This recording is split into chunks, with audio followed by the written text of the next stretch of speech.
A possibilidade de uma insurreição ou revolta racial nos Estados Unidos sempre morou na fantasia de muitos negros e nos medos de muitos brancos, isso por mais de um século.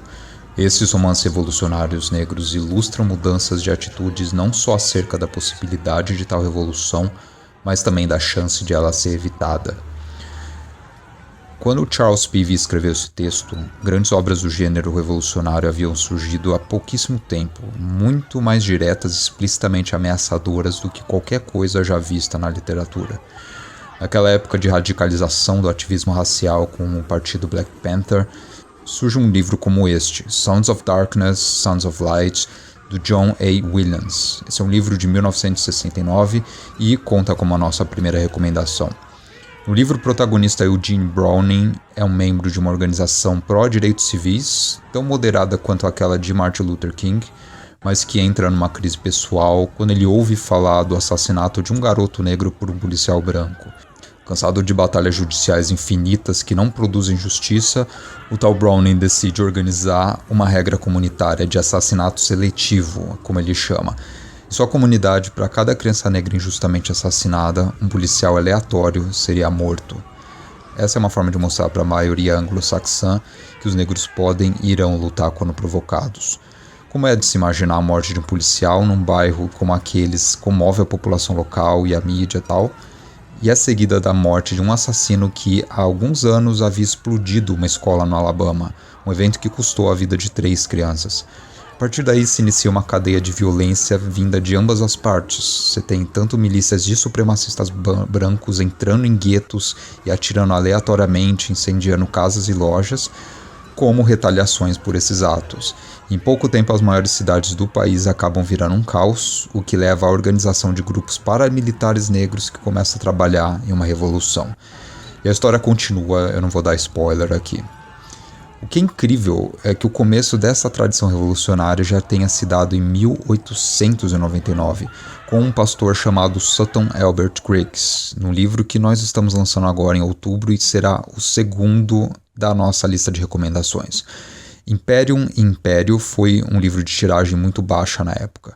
O autor era um pastor metodista do estado do Texas que bancou os próprios livros e os distribuía para seus paroquianos e para vizinhos, de porta em porta mesmo.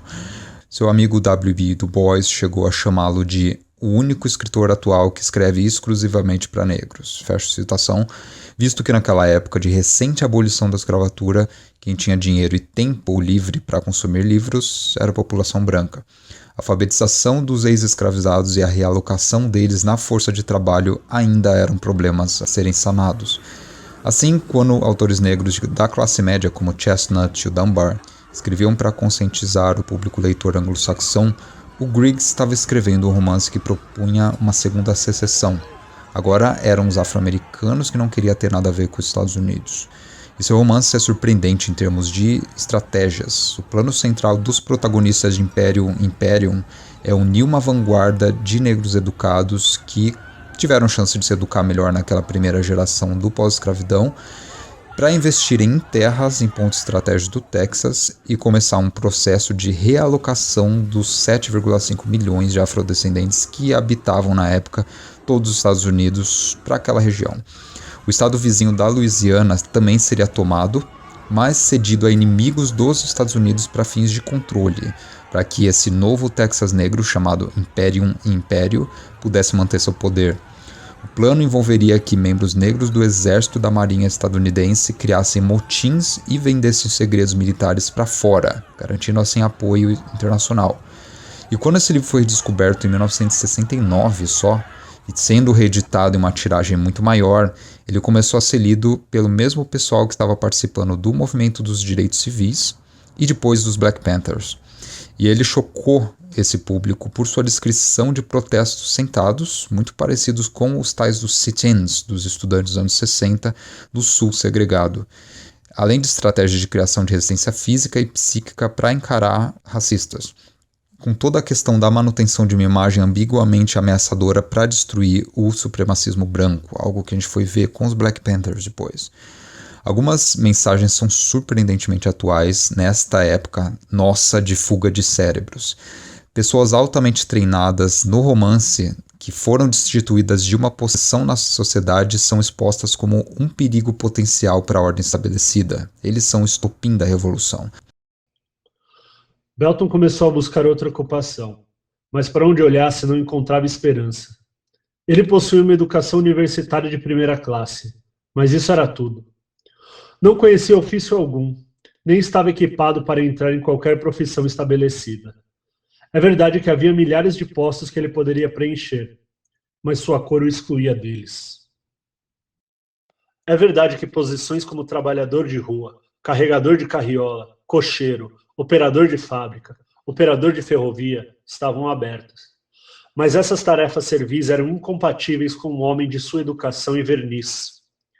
Mais uma vez, a sociedade o impedia de fazer seu trabalho.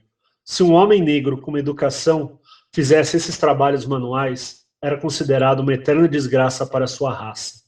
Ele seria considerado como alguém que estava jogando fora sua educação e rebaixando seu valor aos olhos das gerações que viriam a seguir. Ele viu que o país estava à deriva, indo em direção a uma catarata tenebrosa, e desejou descobrir quais eram as precauções que os brancos tomariam. The Spook Who Sat by the Door, de Sam Greenlee, é o lançamento mais recente dessa lista e o terceiro livro recomendado aqui. Talvez ele seja o mais leninista de todos esses livros, em termos de trabalhar com estratégias evolucionárias a partir de sistemas disponíveis. Há mais ou menos 100 anos, o Lenin escreveu um texto chamado A Doença Infantil do Esquerdismo no Comunismo, que faz mesmo gente progressiva se borrar de medo até hoje. Ele meio que propõe que um esquerdismo puro, que acha que vai chegar ao poder por força de grandes ideias somente, sem se apoiar sobre instituições existentes, esse esquerdismo é uma ilusão. Um partido de vanguarda deveria suportar estrategicamente parte da burguesia, suas instituições e detentores do monopólio da violência, da mesma forma que uma corda suporta um enforcado. É o que o Lenin fala num certo trecho. E o nosso autor Sam Greenlee retrata um cenário bem parecido com esse ao falar de um tal de Dan Freeman, nosso protagonista, que é um oficial negro de alto escalão da CIA, o tal Spook que sentava perto da porta de quem fala o título do livro. Aqui o autor faz o jogo com a gíria spook, que é um termo racista para se referir a negros na época, algo que se traduziria como assombração, com um jargão de policiais para agente secreto, que também era designado spook. O Dan Freeman se move pelos círculos de poder como essa figura ambígua e se inteira de todas as técnicas de guerrilha, penetra departamentos ultra-secretos da CIA e aplica todas essas técnicas de subversão a partir de uma base que ele estabelece no gueto de Chicago. Lá ele prepara uma organização paramilitar e começa uma revolta em larga escala. Eu não vou dar spoiler mais uma vez, mas mesmo que você não ache esse livro ou não tenha tempo para ler, ele foi adaptado para o cinema em 1973 e ele está completo no YouTube, num link que eu vou deixar aí embaixo. Em suma, é possível a gente identificar uma tradição que tematiza, de forma intencionalmente ambígua, revoltas negras dentro do país que historicamente foi organizado a partir de princípios supremacistas. Essa tradição existe, ela está lá. Todos esses textos parecem se constituir como alertas para a população anglo-saxã, uma vez que eles propõem a violência revolucionária como estopim para uma situação de crise que ninguém quer ou ninguém tem coragem de consertar, como uma decorrência natural, digamos, de séculos de segregação e negação de direitos civis para populações não brancas e populações de imigrantes, que por sua vez constitui o grosso da classe trabalhadora naquele lugar. Ao mesmo tempo, se tratam de textos que ressaltam a importância da organização comunitária e pensam os efeitos destruidores da violência policial, da segregação econômica e do racismo sistêmico sobre a mente, vida familiar e paz de comunidades relegadas a guetos. Incrivelmente, essa preocupação já estava presente na primeiríssima geração que nasceu e cresceu nos Estados Unidos do pós-escravidão, com a geração do pastor protestante Sutton Griggs. O alerta desse homem que viveu um século atrás é uma grande verdade histórica que vemos voltar nessa nossa época de crescentes conflitos no Brasil, nos Estados Unidos